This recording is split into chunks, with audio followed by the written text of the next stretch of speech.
It's time to start Dishin Days with your hosts, Tony Moore, Michael Mattis, Justin Lee Hareld, and Araceli Aviles.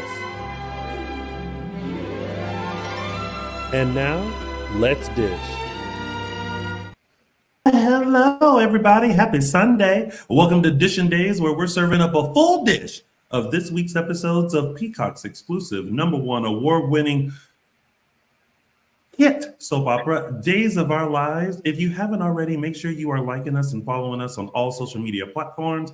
We are Dishin Days Show on Facebook and Dishin Days on Instagram, X/Twitter, and of course, Threads. And make sure you are subscribed to our YouTube channel. If you are watching us live and in living color, hello. Make sure you hit that subscribe button and hit that bell notification. That way you'll never miss when we're going live to spill all the tea about all the Salem shenanigans to you. And if you can't be locked down at home in front of a laptop or phone, make sure you take us along with you on your favorite podcast station. We're on Apple Podcasts, Google Podcasts, Spotify, and iHeartRadio. So take us along on that long journey, or while you're stuck in traffic, or while you're pumping it up in the gym. Whatever you're doing, you can always catch up on your favorite soap, Days of Our Lives, with us. Also, if you are in a giving mood, 'tis the season, head on over to dishindays.threadless.com and find yourself one of these. You can have a Meliswin possessed Dishin Days logo, or serving up a full dish on a t-shirt, a sweatshirt, a hoodie, a mug, a sticker, wherever, whenever. Show everyone that you are a true Dishin Days fan. So head over to dishindays.threadless.com to purchase your merch today. Also, make sure you show some love to our former co-host and my chocolate twin, James of the Big Lots Jr., who is serving up many dishes of his own. He has original audio dramas and also giving you recaps of Bold and the Beautiful, General Hospital, and Young and the Restless, even though he's never young and never restless. Hear all the things that he has to say over at JLJ Media on YouTube and on your favorite podcast stations as well. Make sure you let him know that the good old folks of Dishin Days sent you. And that's it. Hi, everyone. Michael Mattis, were you really about to give us a... Yep. Well, hi. Hey. How's everyone? Good. Good. Tired. I was out last week, and Justin, I know you said that it was due to Comic-Con, but then Comic-Con gave me the great gift of food poisoning.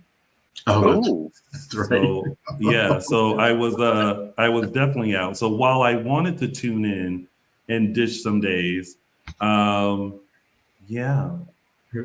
I was dishing myself in the pillows in the comfort of a bed.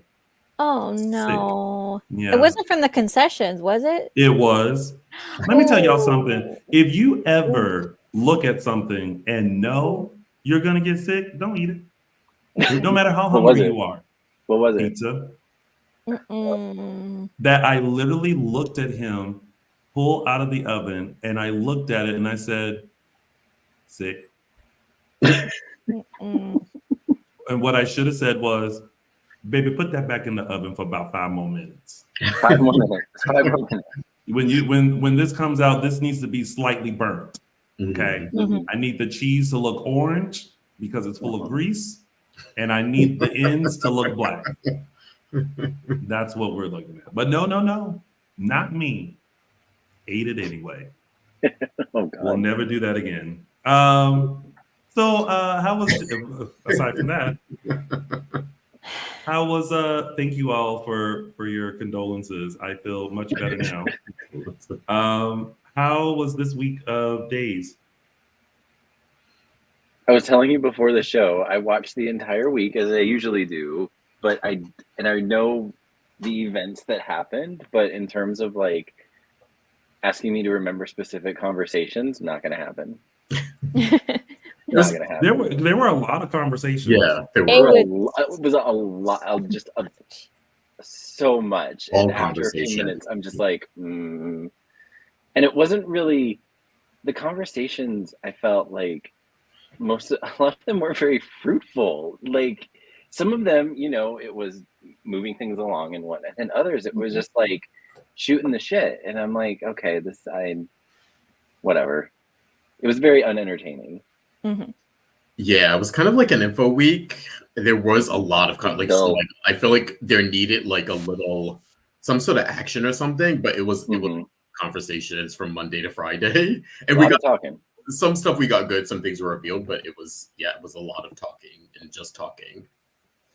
Yeah, I think it was just that it was. You need to break it up with some actual action of some kind. Even like I usually would get like my action or my gifts from Leo and Dimitri, and this week I was like, what? Okay, I was actually happy that they were a little more subdued this week. I was a fan of that with them. I mean, we'll go into it. Yeah, they were mostly. And if they call each other Pookie Bear one more time. Yeah, it's so cute though. Pookie Bear. I know, but just choose. I'm actually gonna go with Michael on this one. Just choose one term of endearment and stick to it. Just one. But I like it. But Pookie Bear, love of my life. Just one. You only need one. I loved it all. Listen, I'm here for it. I'm here for the love. Bless your heart. Oh, you did not. I thought this week was a lot of information. It was a lot of people needing to know things that have been transpiring that we already know. So I think that's why it was just kind of like, because people were being told stuff that we already know, but now it's almost like, okay, so these people now know the information. Now what's going to happen? So it's like, it was the game of telephone needed to happen so that now the next thing can happen. Right. Okay. Yeah. So, all right. Well, let's do what we do best and break down Cox exclusive Days of Our Lives, shall we? Oh. It was something else. The hourglass was in front of this stand thing and it hit it. And I was just like, the way my heart sank was like, anyway. My Halloween costume next year. It is now time to start. Dishin Days. Well, it's close. You said it. Never close. And all right, we're going to go into our first stop. We're going to go into our first top storyline, which is you are not the mama. The whole baby. Okay. I was saying this before the show, and I'm going to say it now so that I remember everything that I said. One, I knew it was going to be a problem when Nicole dropped a toothbrush in a plastic bag for DNA to be collected, and then went to the hospital to wait for. It's like you didn't want to just go to the hospital and have them collect the DNA. And so there was that. And then it was just like, so we're really going to keep going. We're going to keep going. And the more this storyline keeps going, the more I feel like that slap that Nicole is going to give Sloan when all drops is just getting harder and harder and harder. Because it started off with this has been going on forever. Like you swap the test results for the genetics thing. So this has been going on for a long time. Can you imagine when everything drops and Nicole and Eric finds out that she has known since then? Baby, it's not going to be a slap. It's going to be a punt. Beat down. And Sammy that, versus Nicole circa 2009. yeah. Mhm. And that, ladies and gentlemen, how I think Sloan Peterson will exit Salem through a punch. Like my mom used to tell me, boy, I will slap you in the next week. Let me tell you, Nicole is about to slap Sloan into a brand new show. Like all of a sudden she's gonna go, you had my, and then all of a sudden you're gonna click on the Young and the Restless, and then Sloan's gonna be like, you're like, oh my gosh, she slapped her into a whole new show, y'all. I can't, but there's something, it's okay. Let me ask you guys, do you feel like you wish it would end, or do you think that it's still going? It's still intriguing. The reason I'm not intrigued by this is because there's been so much already, and now we're adding another layer onto it, and it was just kind of sloppy in my opinion. Like the whole DNA test, it's like, oh, there wasn't enough of your DNA, so we just performed it with EJ's. And like you were just saying, you're at the hospital, just like get a swab her cheek, do the test again. Like, why was it a one and done test? And it could have been so easily solved right then and there that I can't get on board with it not being solved then and there. I'm just like, okay, this was just a way to keep a nonsensical way to keep the story going. Yeah. But I did say last week that I suspected this is how this was going to play out. This exact way. Yeah. Also, like, wouldn't the hospital have Nicole's DNA on file somewhere as many times? Probably. Even genetic testing between, like, she's been in and out of the hospital during her whole pregnancy to, like, check up on the baby and all that kind of stuff. So that was a little weird too. But I'm sorry, Justin. But also, who made the call to use EJ's instead of Nicole's? Because it's also kind of like the testing. That lab tech person. Well, but the testing is for the two people who are bringing in the baby for testing is Eric and Nicole. So therefore, in my opinion, you only have permission to use that DNA. Exactly. Yeah. You know what I mean? Like can you imagine going in for blood, and then it just so happened like EJ gave blood, and they're like, "Well, we got EJ's blood sitting here. We want to just joke it in her." It's like, but did you get permit? Like, you got permission to test his blood for something. You didn't get his permission to transfer blood. I'm actually gonna kind of back this up a little bit, where I say that every time we go into a doctor's office, we sign those forms. Every time. Giving our consent away. We give our consent away every single time, because I think a lot of people are just not really informed of how your DNA is actually used. So anytime you're like, I donate blood and I just randomly sign that away because they use stuff for testing. But yeah, every time you go into a doctor's office, they're going to tell you what they test for, but yeah, it's a part of like those giant stack of forms that they have you sign. So yes, they technically could. I feel like when I sign something, it's for that specific visit, it's for that specific thing. It's not to be used for something else. I don't know. I'm just saying, your next doctor's appointment, read the fine print. Get there early. Get the forms. Read them thoroughly. But Nomi right here just said we give consent for that specific procedure. For the procedure, yes, but there's depending on like what doctor you go to, they could there's this form that says, such and such. It depends. Something I don't know what hospital you're going to. I ain't going there. For me, I was ready. When we talked about this last week, I was ready for this part to be over because remember, there's still the second part of this that it's not her and EJ's baby. So I thought maybe they'd give us essentially like throw us a bone and have this part revealed, but then still keep the Eric is the father part a secret kind of a thing. But the fact that they're both now secrets, it's like, okay, we've been dealing with this now for months with the Eric part of it. So like give us something here. Like let one of them out of the bag. because I feel like if you let both of them out at the same time, it's going to be a little anticlimactic. Or it'll be epic.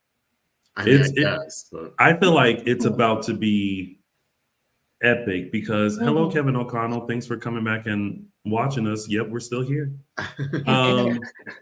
So I think it's about to be epic because there's a little glimmer of hope with the knock on the door, and it was Leo. And the fact that Dimitri told Leo everything about, what had transpired with the baby. And I think that now going back to that moment where Leo was so attached to the baby and so in awe and everything, I'm glad he was able to play it that way so that it would make sense for him to be like, I have to let her know, because he feels a special connection with it too. Aww. So thank you, Ari Zucker, for who is that from? I'm sorry. Oh, sorry. Lindsay Reed. From Lindsay Reed. Thank you, Ari Zucker, for dressing like a woman who just gave birth. Loose clothing and cover-up sweaters. Too often on soaps, a woman who just gave birth is dressed in a size 2 skin-tight dress. Well, amen. Well, she's also going through a lot too. Like, she's dealing with the loss of the baby as well. Poor Ari. Like, I know these had to have been some draining scenes for her. And then it's just like, if suddenly now this week everybody remembers that she's gone through this not 1, not 2, but now 3 times. This is the Leo thing. Like, we talked about this a little last week. Now, it completely makes no sense. The Dimitri part, like, he could have leveraged all this to get a get out of jail free card. Instead, like he could have. Well, yeah, he could have gone to EJ and been like, "I know where your kid is. I know where your kid is. Drop all charges against me or in Leo. The thing about and give me immunity. The thing about getting Leo out of trouble, that made sense originally when he was like, "I'm gonna call Sloan and she's gonna get him out, and I'm already on the run." Like, whatever. That made sense. But once it came to the point of her saying to him, "You need to turn yourself in." At that point, all bets are off. I'm just going to go eBay and say, I'm going to tell you where your kid is, drop all charges, give us immunity. And like, this whole thing is like, I need something else to like get us there, because it's a pretty glaring omission that he's sitting in a jail cell and they drop the murder charge, which is like, okay, but everyone still thinks you killed this baby. Like, it makes no sense. That's a disconnect for me too. It's like, why isn't he going to EJ with this? Why is he telling Leo? Like, it wasn't clear to me what he was doing or what the intent was to tell Leo. Yeah. And then, but not to go to EJ and tell him. Yeah. Because unless he's afraid he doesn't have enough like proof to at least, give EJ, a hint that he's telling the truth. You know what I mean? Because so much of it doesn't make sense, I'm just going along for the ride. I am. I'm enjoying the performances. Ari is freaking killing it. She's just amazing. It's like she took this same storyline, which unfortunately she's had to perform twice before, and just compounded it. She just poured everything into it. And Dan, to his credit, has been really great as well. I think everybody in the story has really shined. Yeah, for sure. But here's the thing, though, and I noticed this a little, or maybe it's just me. Does it seem like for a second EJ came across as a little insensitive, especially when suggesting that they trying again? Not insensitive, just a man. Yeah. Because I was like, I was thinking to myself, like, I feel like there are times where he doesn't know how to console her. And I know that he's dealing with his own grief as well. Yeah. But there are times that it feels like he kind of he's still going about this like devious stuff and going. Ding. He's dealing with grief in a demure way, where it's like, I'm gonna get you back. Oh my gosh, I've frozen. It's that thing again. Oh no. It happened quick this time. It did. Maybe I can finish what I was saying and then do what I need to do to pop in. Yeah. So he's dealing with his grief in a demure way, whereas Nicole is really having to like grieve. But I felt like when he was like, "Oh, can we? Maybe we can try again." I was like, "It's too soon. It's too soon." Yeah.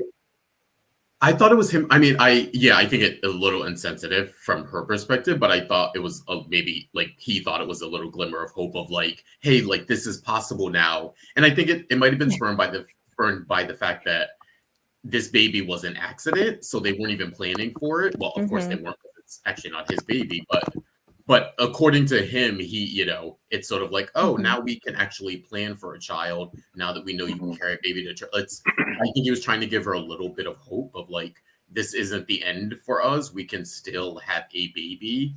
He was in fix-it mode. Ever since this happened, he's been in fix-it mode. And just trying to go, doing but when something like this happens, there's well, as far as they know, nothing to be done. It's like you're gonna say the wrong thing because all you want to just automatically make the person feel better. You want to kind of delay your own grief, and so that's what he's doing. And it's not in poor taste. It's not rude or mean. It's just him trying to do what he knows how to do. Yeah. People aren't feeling the Jackie Cox of it all. It just seemed a little. It was just too random. Like it was random. Why? Like, and it's like the it could have just lifted out. Yes. Lifted out, and because Dimitri had already decided to turn himself in. So it wasn't like, oh, we needed Jackie Cox to come in to like convince him. He kind of already was convinced. I feel like it was like a filler, like something happened and they needed some filler, so Jackie Cox was available, and because then Dimitri's hair was slightly different too. It was still like the down swoop, but it looked a little different from the rest of the week. So it was just I was wondering about that. Yeah. I originally thought he was saying like, turn yourself in and then I'll come with the direct. Like, that's what I thought he was originally saying. But then when he was getting into like his plan, it was like, no, I'll sneak you out of this hotel. And I was like, oh, well, what does that? Yeah, I didn't get it. I thought his point was turn yourself in. I'll slip you the dress in jail. We'll get you out that way or something. Like, that's what I thought his plan was, or that's where he was coming from. But I don't know. Because the last time Jackie Cox was on, it was this big thing. I mean, that week brought me untold joy for the amount of laughter and gifts that I got out of that week. There was a point to him, he actually served a purpose, an arc, and I think the best, he's always Jackie's always entertaining. I'll give that. But I could have just lifted out. Good use of the backless dress, though. No, not everyone can pull it off. That was kind of random. But I wonder if they just wanted to strengthen that idea that he's committed to Leo, like that maybe if like temptation came in again, that he's officially saying no now to it twice, once on the sub, and then now he's getting another chance to ditch Leo, but he's choosing not to. Maybe it was just that. Or maybe there was no point. Maybe it was just supposed to be sheer entertainment. Maybe that was the point of it. There wasn't supposed to be a point. Like they were getting too heavy with the couple, so we needed. They just needed a little. Like they just needed some breathing room, and so. that's how that happened. And he's back and unfrozen. Black, unfrozen, Unfrozen. Yay. and lit. Oh my gosh, technology. I was hearing about Jackie Cox. What did we say? Could have lifted out. Wondering what the point was. That maybe We're it like, was, it was to strengthen Dimitri's commitment to Leo, because otherwise, like, it didn't change much of the plot. So we were kind of wondering if something happened and that Jackie came in to like fill in for something that didn't go well, or I don't know. Because at that point, Dimitri was already going to turn himself in. And so it didn't seem like what was Jackie doing, essentially, that other maybe just reconfirming his commitment to Leo. Yeah, because but I felt like if he was going to be selfish, like he was always 1 foot in, 1 foot out, that he didn't necessarily need Jackie. That's what we were, Yeah.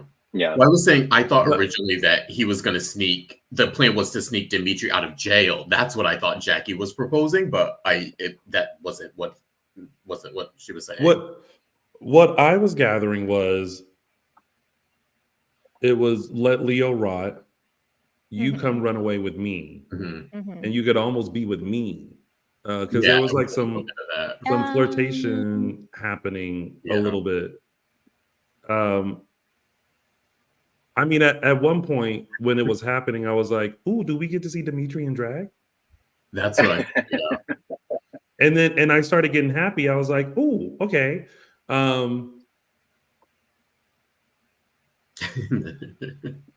But Jackie looked fabulous as always. I love that dress.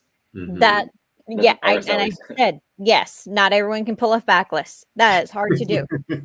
And she had to do full drag for that one.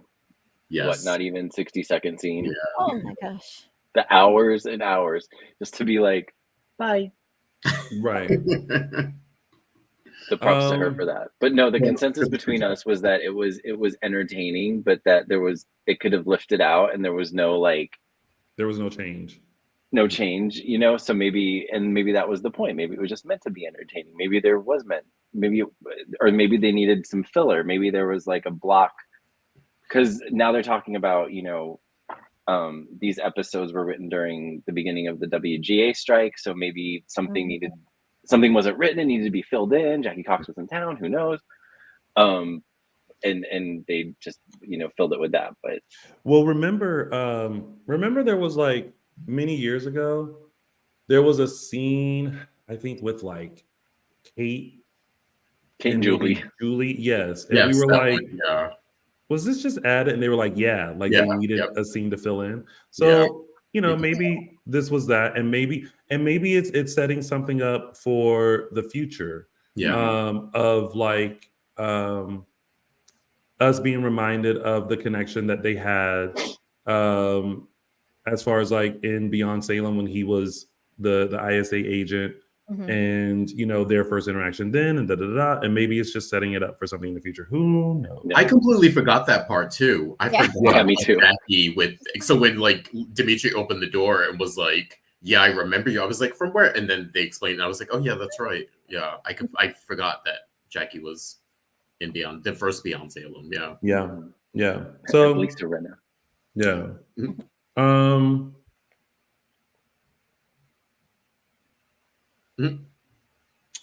Yeah, we'll see. Anything else about this storyline? I mean, I feel like that's pretty much it. We're just now. I feel like we're on pins and needles, waiting for the reveal of it all. I'm not really in pins and needles. I'm just enjoying it. I do question. Just waiting. I do question naming your child after someone who believes in lost causes. It's not the first thing that comes to mind, but it's a pretty name. Jude? Yes. I'm mad they didn't go with Sam. I'm guessing it's because the reveal will be it's Nicole's baby, and you can't have Nicole's baby be named after Sammy. Otherwise, like, why not go with Sam? If Sloan has no issue with Sammy, like Eric wanted it to be. Sam. Do you think though that okay, I have two questions. One,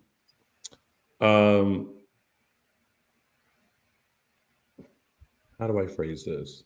Mhm. Are you ready for this baby storyline to end? Or are you entertained enough for it to keep going? If you're ready for it to end, raise your I'm hand. okay with it going for a little while longer. Okay. Justin? I need something to be revealed or they can end it. Yeah. One of the secrets has to come out. Araceli?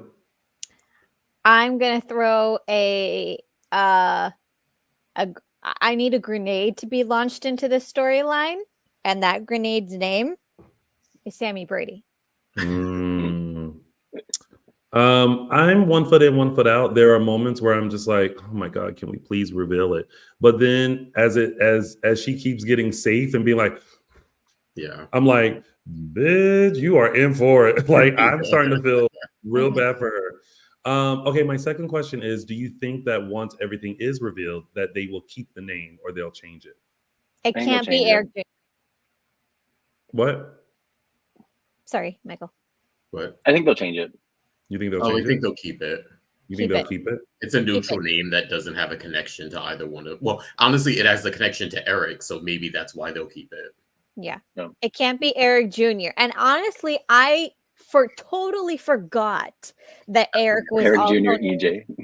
I totally forgot that Eric was also named after a family member, Yeah, I'm glad and they that mentioned family member Yes. was a molester. Yes, yeah. Oh, Sammy kept Sydney's name. That's true. So then maybe some people think that they'll change it. Oh, I should put this as a poll. I feel bad because okay, so I have to side note mention that the poll of the cars that you thought these characters would drive was hilarious, and I think one day I'll go back and I'll look at them again and I'll post what you guys said. But they were quite funny. The makes and models of these cars. Okay, so I'll remind myself of this and maybe put this as a poll.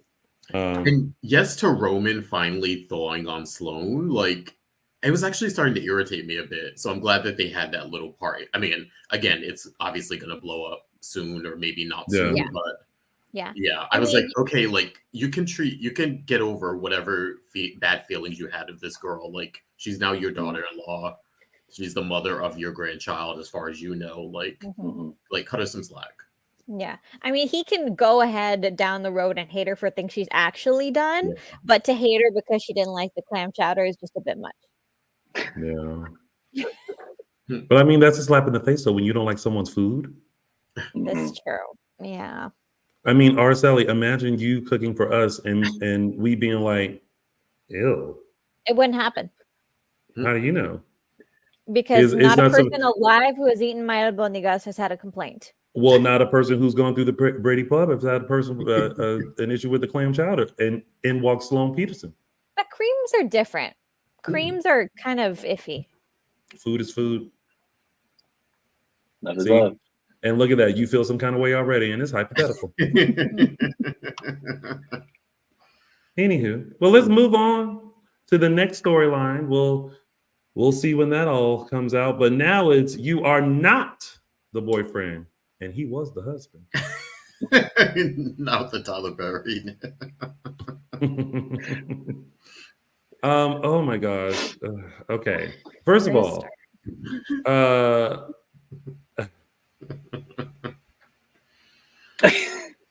this whole situation is just just to everybody around. Like, yes, this was us kind of last week with it too. Yeah. Yeah. Like Everett sucks. We get that. Chad was dumb to do what he did. Stephanie was dumb not to once again enforce the boundaries that she was trying to, instill, and then use, professional, excuses like, oh, you're holding it against Everett that he made a professional decision. And even I was like, oh, cut the shit, girl. Like, cut the shit. You are probably not that great anyway. Like, everyone wants to talk to you like you're like a star PR. You're such a star PR. Why are you in Salem? this is Like okay, Annette Thompson, the self-righteous Stephanie really gets to me. Yeah. Well, and I'm like, she played as big a part of this. In my opinion, she played as big a part of the build-up as Chad did. Yep. Chad was just playing along. I just feel like this is part 2 of her, Alex, and Chad. Yep. And then she even brought Alex into it.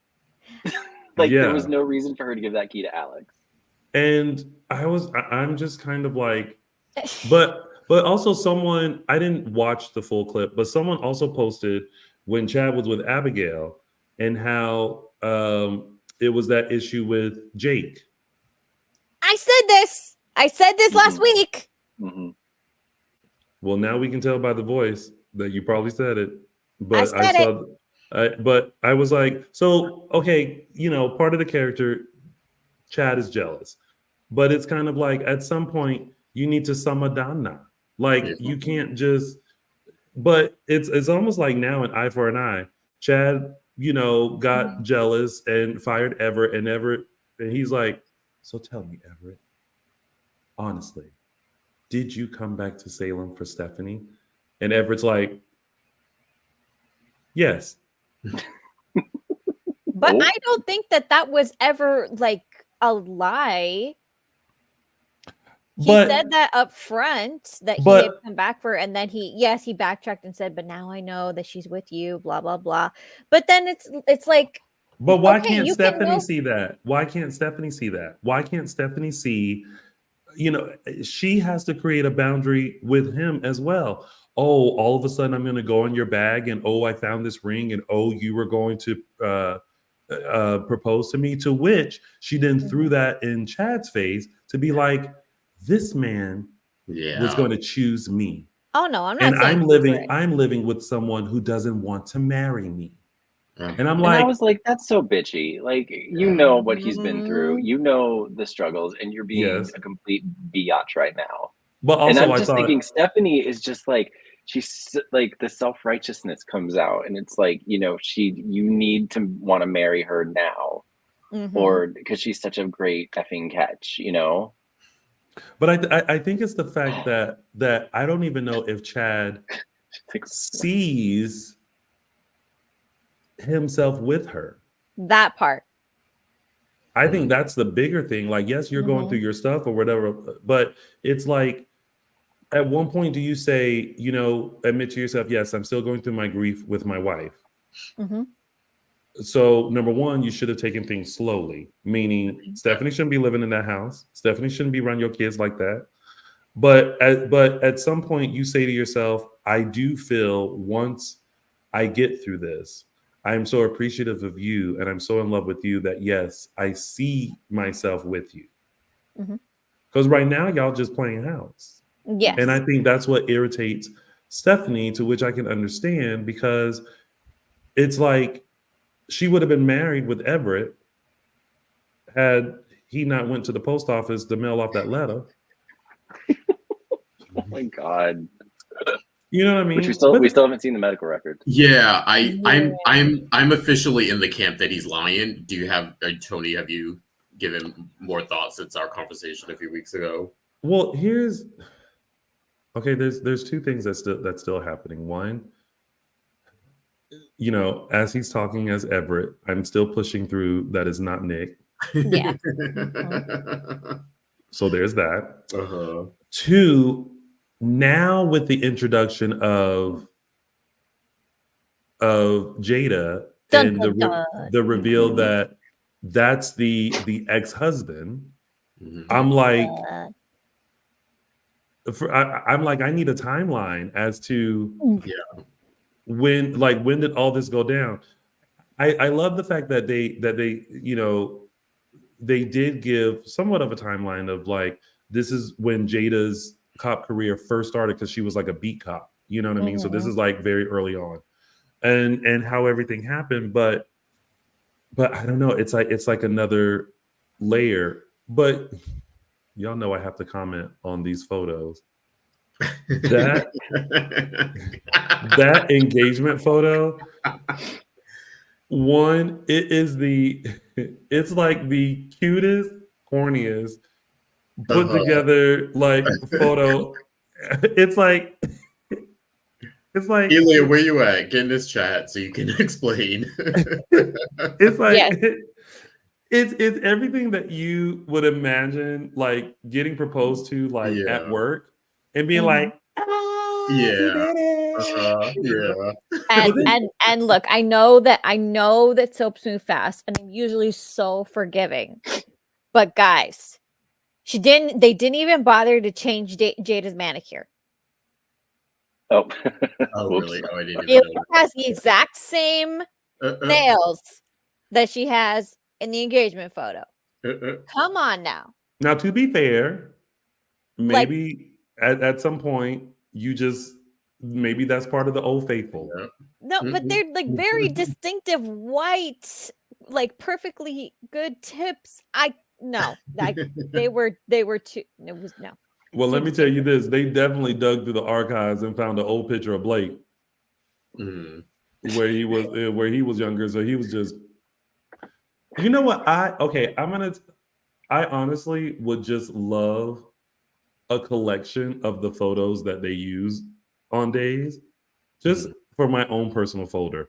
I want the Sammy. Well, I already have the Sammy and Kate one. Someone please find the Gabby high school senior photo one, and then now add the Everett and Jada engagement photo to this stockpile. Oh, the Nicole Xander someone mentioned, yeah. Oh yes, and then the Nicole that is Xander the best one. That hands down wins. Yeah, it will. The best one. Oh wait, I actually think I came across that photo recently. I feel like Paul did an Instagram about it, not maybe like a couple months ago, where he was going through like old photos of Days or something, and he was like, "This is still my favorite one," and I cracked up just because I was like, "Yeah, it's ours too." And I remember when Tammy Govea was a part of our show, her and I did a recreation of it, and that was, oh my god, that at the Emmys, I think. Photo is still so good. Oh my god, it's one of the best photos. Wait, do I have it in here? No. Okay, I thought I knew where it was. I'm gonna find it because it's man, that's gold right there. Yeah. Gold. So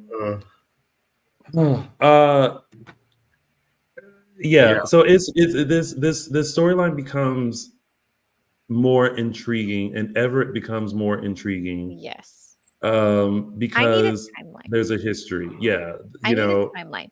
Did anyone else think that in that last shot where Jada is looking through the photo and we see that it's Everett, that they were also going to get a close-up of the ring?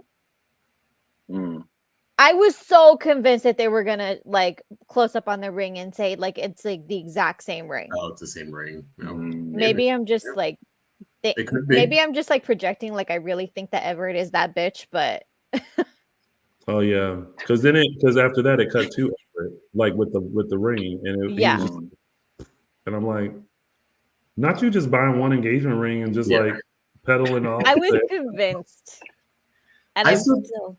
Yeah, I think it's up to know whether even if the Jada stuff came before Stephanie and the Coma stuff is real, then Stephanie should know about Jada. Do you know what I mean? So even if it was before her, he concealed that somehow because at least to our knowledge, Stephanie isn't aware that he was married before in a marriage that didn't end amicably. So I think Jada was a side piece while he was with Stephanie. That's what I think. They met, and then he left Stephanie for Jada. Yeah, and then that's why he ghosted. That's actually why he ghosted her. That's what I think. Yeah. I think something else, but I don't think I should say. Okay. Why? I'm gonna write it down. Okay. On my little piece of paper. Everett. But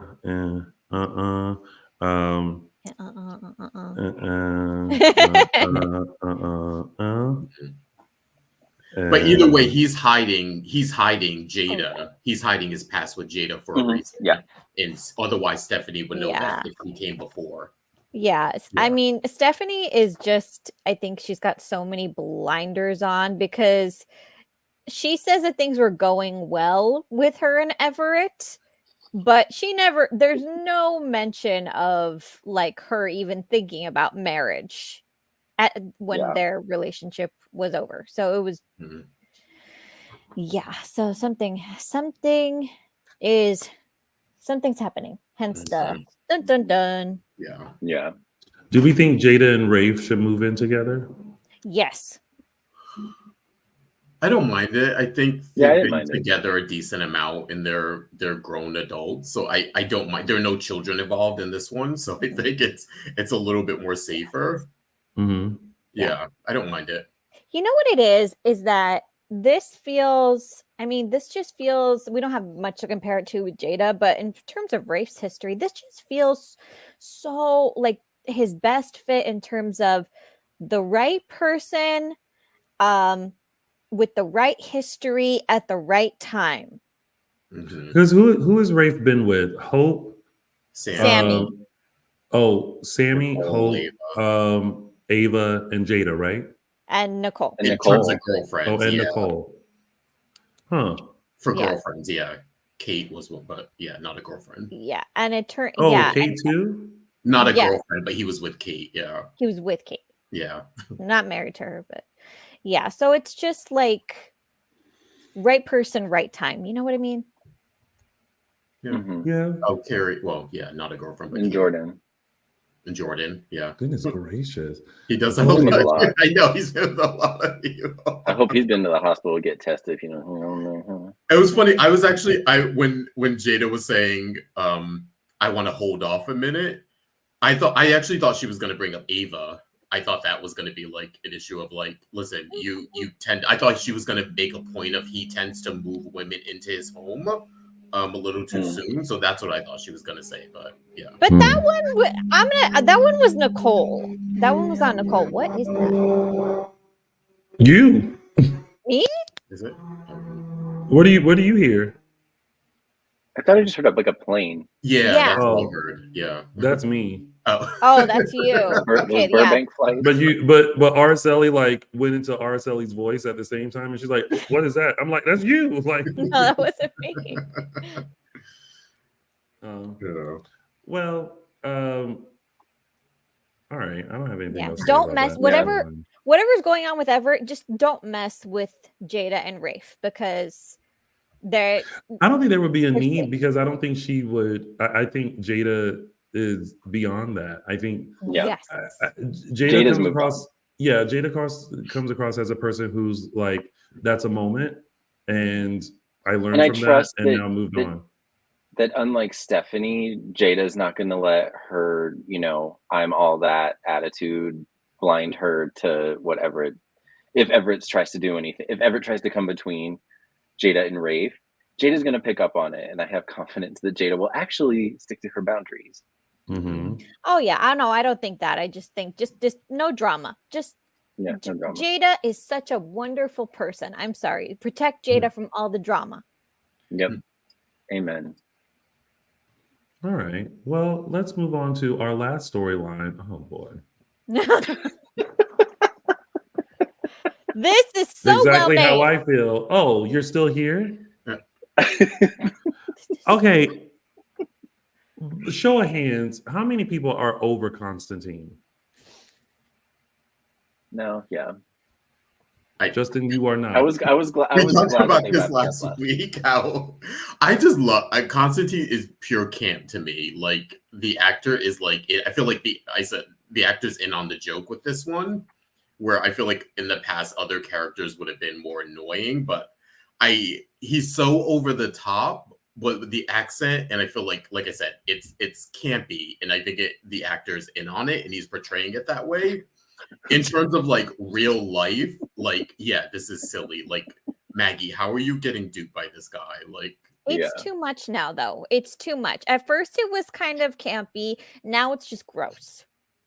Well, now it's just kind of like, well, how is he going to get out of this lie?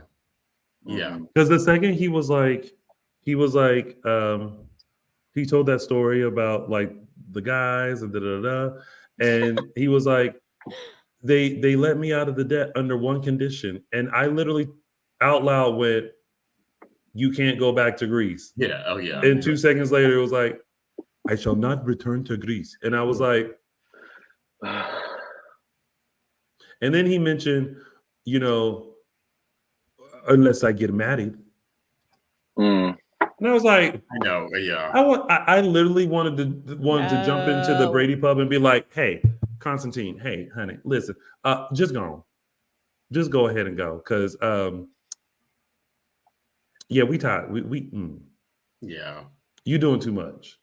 Like at least Teresa is taking the long but fun road, the right way to do it." But Constantine said, "I ain't got no time. I'm old." See, we mentioned last week too. I think I'd feel differently if he was actually falling in love with Maggie. Then there'd be that part of it too, where you can kind of bring a new element into it. But no, this is a straight up revenge. I'm going to dupe this woman.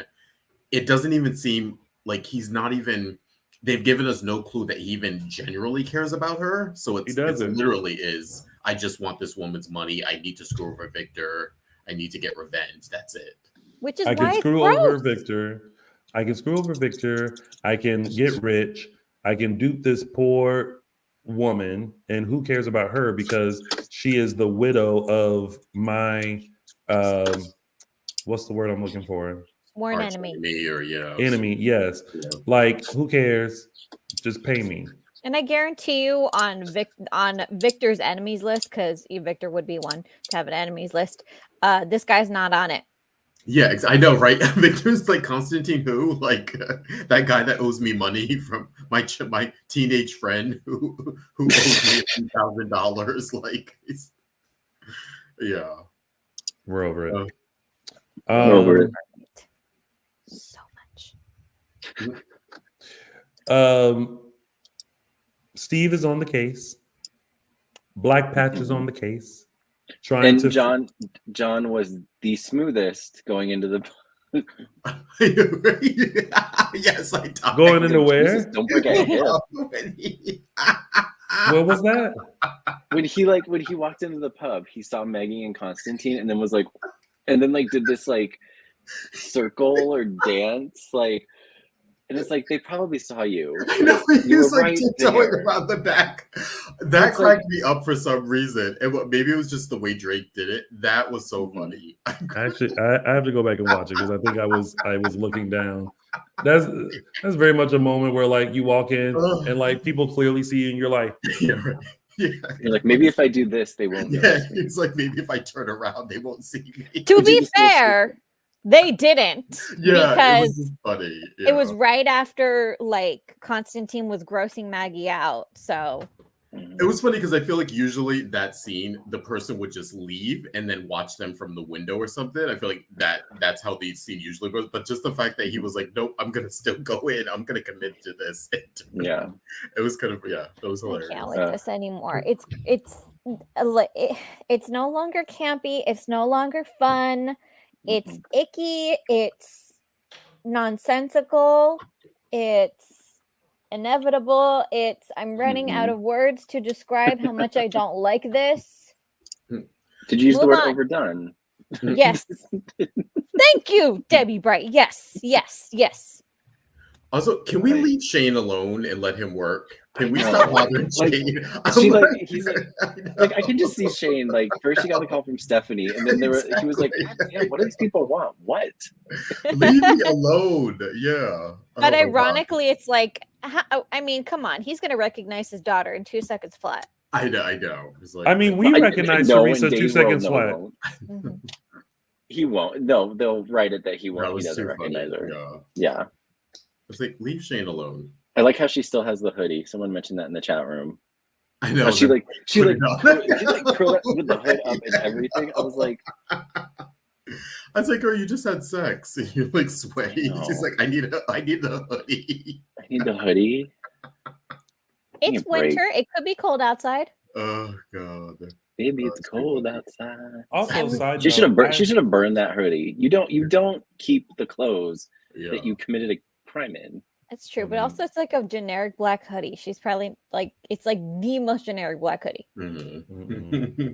Steve's gonna see her in it and then be like, oh yeah. Oh my God, you know what? That could actually happen. Like it's like post section. She's like, whew, I'm gonna go get an ice cream real quick. And she's like, I'm just gonna throw on my hoodie. And then all of a sudden you're gonna hear that music that they play, that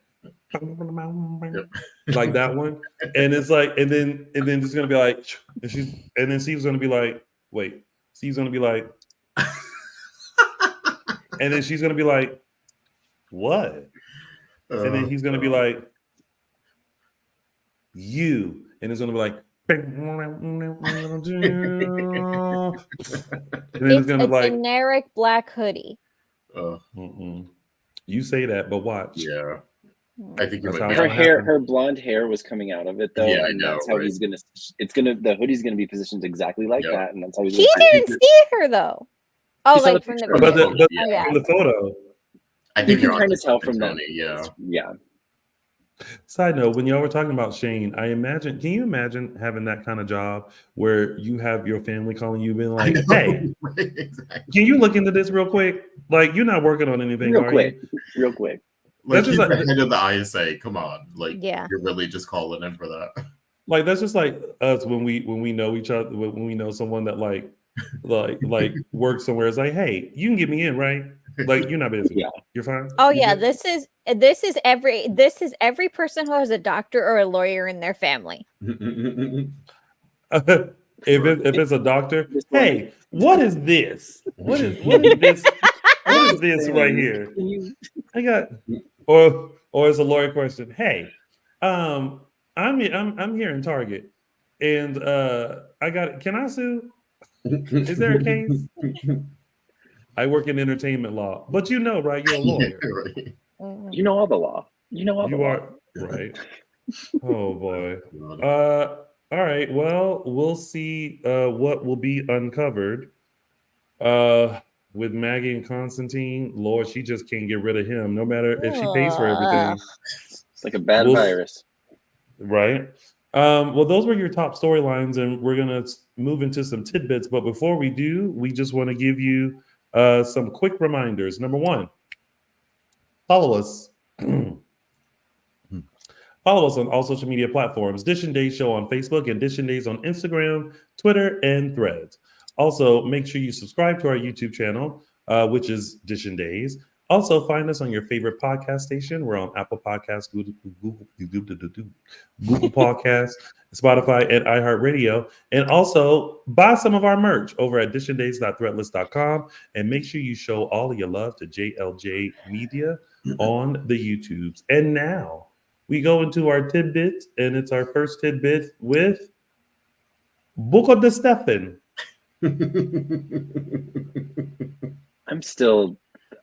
I still don't understand what everybody's doing in this storyline. I mean, I feel like Stefan was on to something when he was just like, "We just gonna kill him." Yeah, and I'm like, problem solved to me. Now, I'm not down with the Yvonne part of it, but I'm like, need someone else. I know. I was like, Yvonne. Wait, who? Yvonne's not a murderer. Yeah, I know. It was like, of all people to ask. Yeah, that's such weak tea. Yeah. I was waiting for. I really thought he was going to say Lucas, and then when he said Yvonne, I was like, oh, that would have been the way smarter way to go. Yeah, because weren't they going to have Lucas kill Orpheus? I mean, wasn't there something about Lucas killing Orpheus? Yeah. But I feel like at least Stefan should have thought, like, I think like Lucas is a better option than Yvonne. There's just so many, literally so many other options. Yeah, not that Lucas is the greatest, but he's a better option than Yvonne. He would be highly motivated, at least. Yeah. I was just like, get anybody, like, you know, bing bang boom, we're done. It's like, it's also like, Ava, you don't know nobody. she separated herself from that. It's like, okay, no, girl. Yeah. You can This still is still your family. Yeah. you can still make call a your call. version of Shane, and you know. Was it cousin? What's it? Cousin Angelo. What? Angelo. Yeah.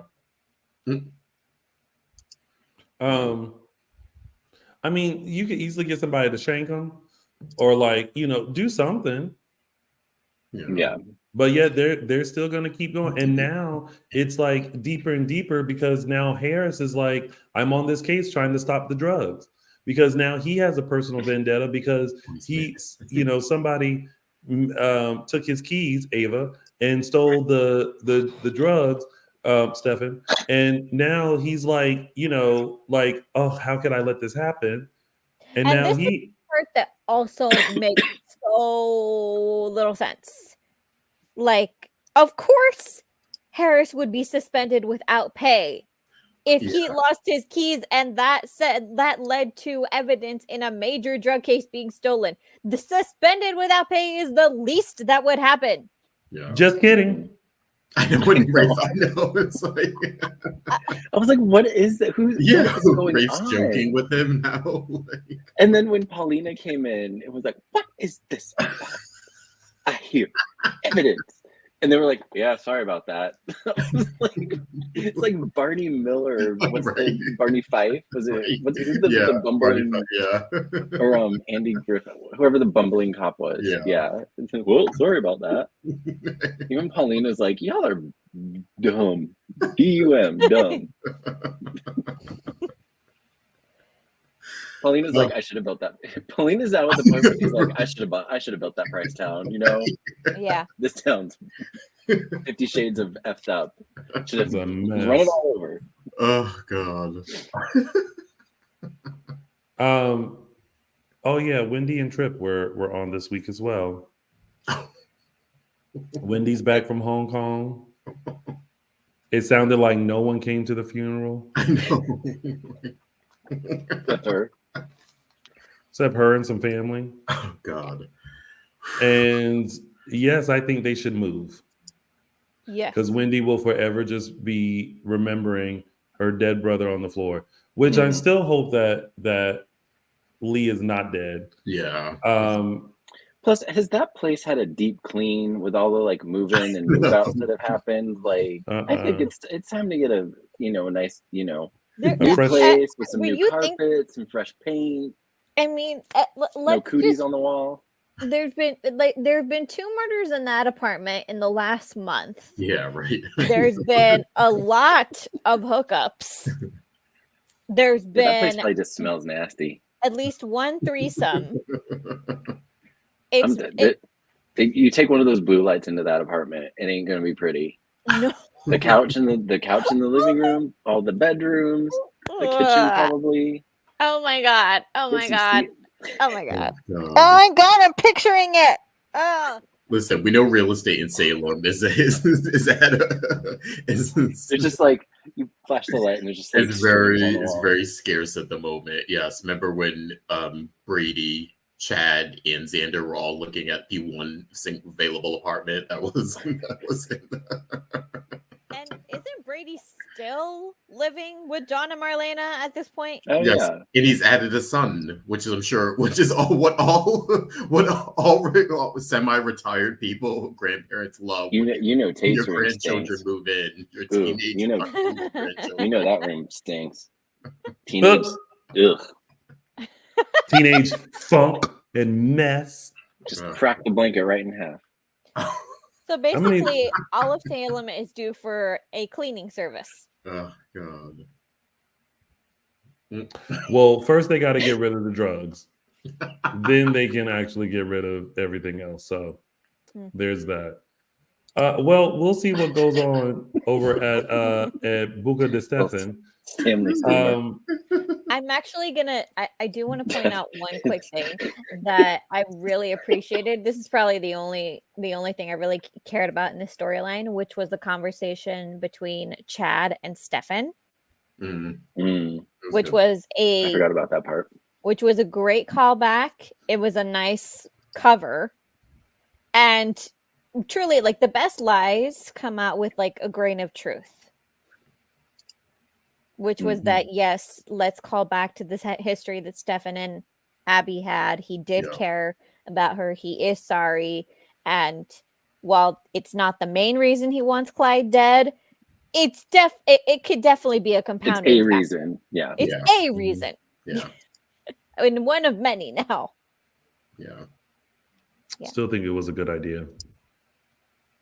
Just problems goes and Ava could have Buga de Stefan and just make all the stuff that she's ever wanted and be successful and kumbaya. You know what would have been a better idea? Actually, now that I think about it, tell Chad the truth. I'm not even kidding. I mean, wouldn't half of Salem's problems be solved had people just told the truth? I mean, to the right person, but yeah. And in this case, I do think, the enemy my enemy is my friend definitely applies. Yeah. Okay. Well, moving on to our next tidbit full of food is crushes and croissants. Holly is horrible. A little bit. She's like, girl, if I was her, I'd be like, I have a crush on someone. It ain't nobody's business. It's not going anywhere. We're done with it. But no, she's like, I got a crush on Tate.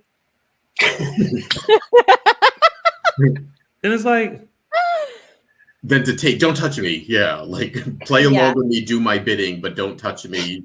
Don't pretend to kiss me. Don't. I would, maybe not as a parental figure, but this is maybe where like the auntie in me comes in, where it's like, I don't need you to do right all the time, but I need you to at least just get this straight in your head, that if you're going to be the kind of person that goes after someone who's inappropriate, you don't then get to be the arbiter to someone else about what is inappropriate. The who? Who is arbiter? When were they a part of the? Who is arbiter? Who was? I ask these questions and still don't understand. Just get a dictionary. My point is that she's a hypocrite. You know what would be great is if I have to get a dictionary. You just say hypocrite. Oh, come on, that's an easy one. I have never heard somebody mention an arbitrator ever in describing a hypocrite. She's both. No, I'm sorry. She is a hypocrite when I'm saying she's not the arbiter of right and wrong when she's doing wrong. She's being a hypocrite because she's trying to say, you can't touch me, you can't kiss me, blah, blah, blah, when she has like a so inappropriate crush on Johnny. Okay, here's the thing. We all had crushes on people that were not in our age bracket. Yes. And so we get it. But it also, in actuality, what is the age difference that we're thinking is Johnny? And like, is Johnny in his 30s? No, I think he's supposed to be 20. No, he's like mid-20s. Yeah. Okay, he's mid-20s, right? And so that makes Holly what? 18? She's 16. She's 15. 15 or 16, yeah. She's 15 years old. It's she's 15? It's not about the age difference. It's about who can get arrested for sleeping with her. I mean, beyond that. But are we saying that Holly's in the 15, 16 category? Like, yeah. I at least thought it was 18. No, she's 15. Okay. Yeah. But anyway, we've all had crushes on people that, that were older. It's just, I don't know. It's just like, girl, shut up. Like, don't stop. Yeah. Just stop talking about your crushes. Just, you know what she should have did was shot everything down and was like, listen, I may have a crush on someone, but like, I'm more interested in Tate. you know. Yeah, But no, she's like, I have a crush on your dad. I know. It's like, She's not good at girl. thinking on her feet. God, I know. But listen, let me tell you who I was living for in this storyline is Chanel. Because ever since it clicked with Chanel that Holly has a thing for Johnny, every time she sees them together, she'll come around the corner like, and her face is basically saying, this little bitch. And when she finally was just like, so you and I need to have a discussion about your crush on Johnny. Yes. But I will let you know that he is my man. And not only is he a bit older than you, I was just like, you are reading this little girl to filth. And then when she was like, oh no, it's hate. I was like, Chanel, don't believe that. I know. It was like, please don't believe that. Don't believe it. Believe your woman's intuition, because you picked up on it. Because Chanel was like, I mean, I'm not worried, but I just need to let you know, like, yeah. Look, Chanel's no dummy. You ain't fooling nobody. Yeah, Chanel's no dummy. She's gonna buy this for about a minute and a half, and then as soon as Holly makes a move, she's gonna go right back to it. Holly better be careful, because Chanel will snatch her little ass up. Good. Because teenagers are evil little creatures. And you gotta be tough. For some reason now, I want to see that scene. Like, I want to see like Holly really make a move on Johnny, and from out of nowhere, you just see this hand just go. What do you think you're doing? That's what I want to see. Gotta be done. This is what I want to see. All right. Well, that has been your week of days, and now we are heading into our favorite part of the show, which are our segments, and we're going to start with mine, which is Tony's official 3 Snaps Award. 3 Snaps Award.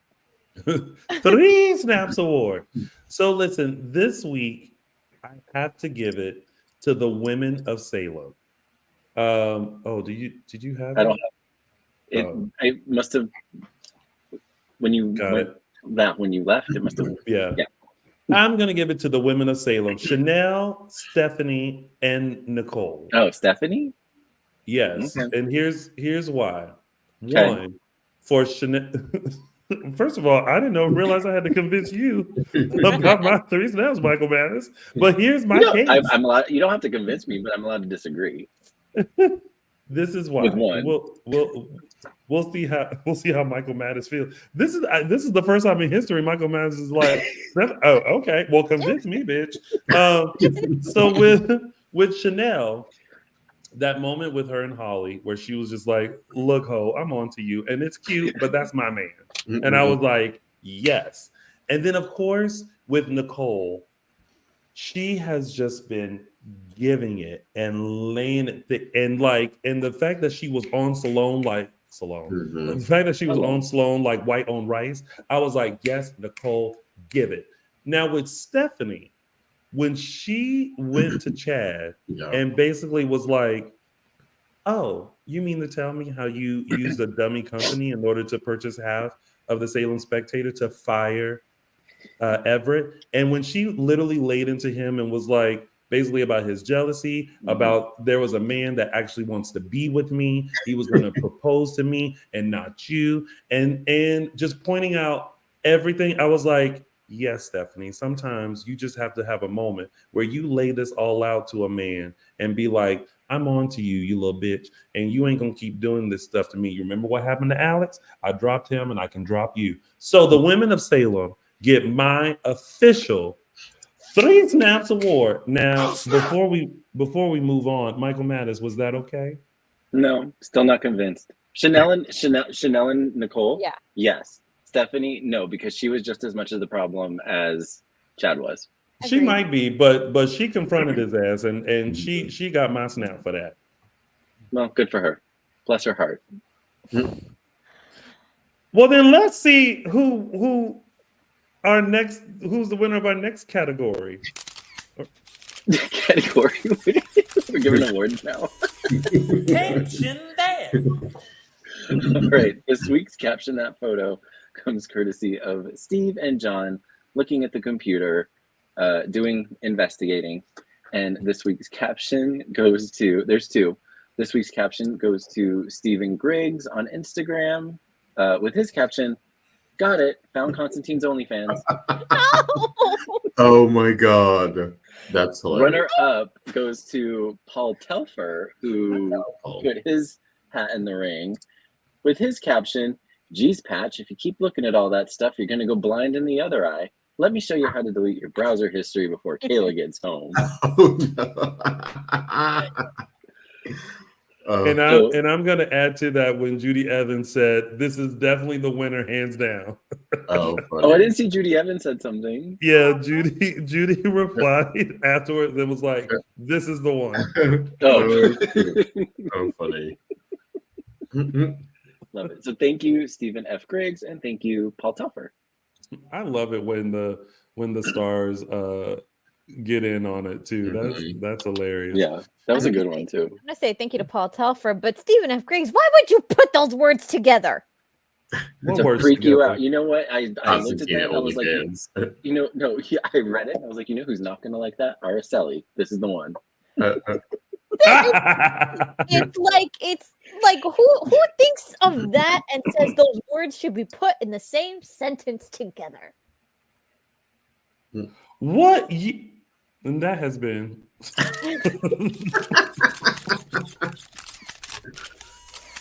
Caption that. You know, Araceli, you know how we got here, right?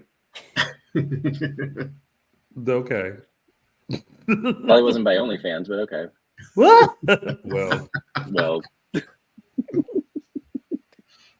Next we have. Oops. Taking you guys back to December 9th, 1994. This is Bo and Billy's engagement party. And I've stirred up controversy in the past when I've said this, that they are my favorite couple. And I prefer Bo with Billy, not Hope.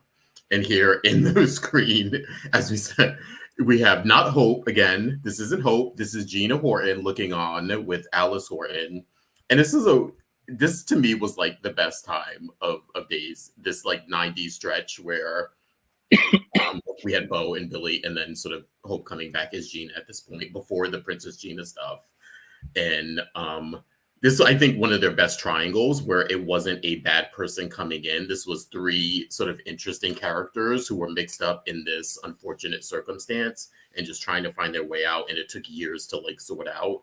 And this is also when like people weren't so high on Alice Horton here because she kept butting in and trying to get Gina into this mix here and tried to sort of get her to break up Bo and Billy a little bit. So because she knew that Gina was Hope. Yeah, this is the one time in history where Alice Horton wasn't so sweet and nice. She was a little devious here, but yeah.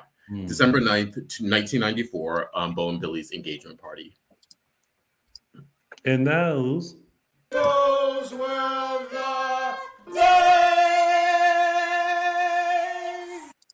I was just reminded that a fan messaged me and said, and this was like a couple of weeks ago, they have now officially watched every single episode of Days. They went back and started watching all the episodes, and then, you know, like from day one up until recent.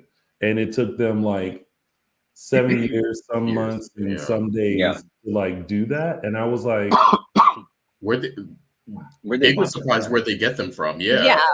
Now that right now that I don't know where they got the episodes from. Yeah, but need some money. All right, I would be curious to go back and watch. I'd like to know that secret. Yeah, I'm even like I don't know how people get some of these clips. Like you're talking about Alice Horton. I just saw a clip of Alice Horton decking Larry Welch back in the day, and I was like, "Ooh, Grandma Alice." Well, some people still have their VHS tapes of their stories. So, and now with conversion companies Yeah. offering $8 deals. They're like, let me put my stories on DVD. Bless, Get me an bless us. MPEG of that episode. All right, and now it's time for It's a gift. This week's It's a GIF, unfortunately, goes to the only scene that I could find that was remotely GIF worthy. That doesn't mean I care for it, but at least it's educational. Ladies, Because she saw his OnlyFans. when someone touches you like that, no touchy. You should have John sneaking in. That would, which happened right after that, right? I like it. Too funny. well, that was a wonderful it's a gift. It's a gift. It was something. All right. And it's now time for